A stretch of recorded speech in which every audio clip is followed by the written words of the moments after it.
এইবার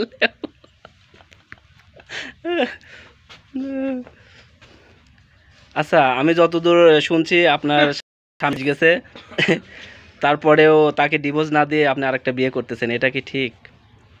আমি জানি এটা মোটেই ঠিক না, কিন্তু আমার বাবাকে কে বোঝাবে?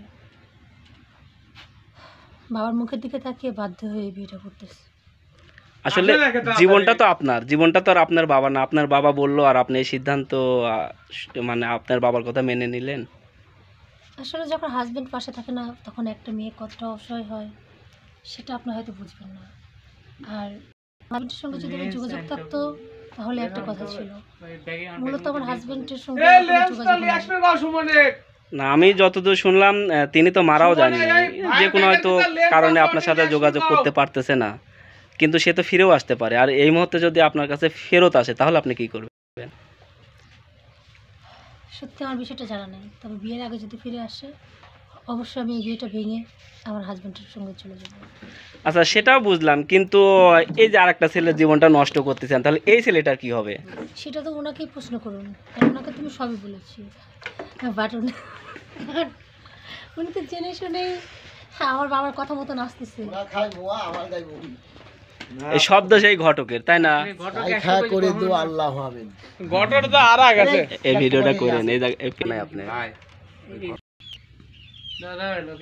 কে রে ঘটকার কি ব্যাপার, এত দেরি হচ্ছে যে? আরে ভাই বলছি কিছুক্ষণের মধ্যে চলে আসবি।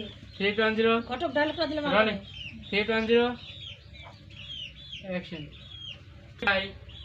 কি হইলে ডায়লগ দেন না কে? আমার কমেন্ট না আরে আমি তো বলবো ভাই। কে ভাই? এ কোন কাজ খবর কাজে শুয়ে বলে না? বলে আড়বে গেল। আমি তো ডাইকি আসলাম, বলতেছে যে আমি আসতেছি, কো এখনো দেখতেছি না। কখন দিন কথা আসতেছে এতক্ষণ বসে থাকা যায়? আমার আরেকবার যাওয়া লাগবে।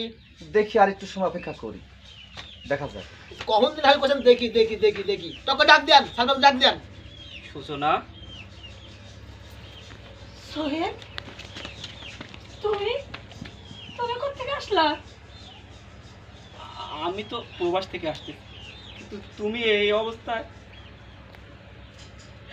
আমি কখনো বিশ্বাস করিনি জানো তুমি মারা গেছো। আমি সবসময় বিশ্বাস করছি না, যেখানে হোক তুমি বেঁচে আসছো, একসময় না একসময় ঠিক তুমি চলে আসবা। বাবা, আপনি আমার সাথে এমনটা কেন করলেন বলে?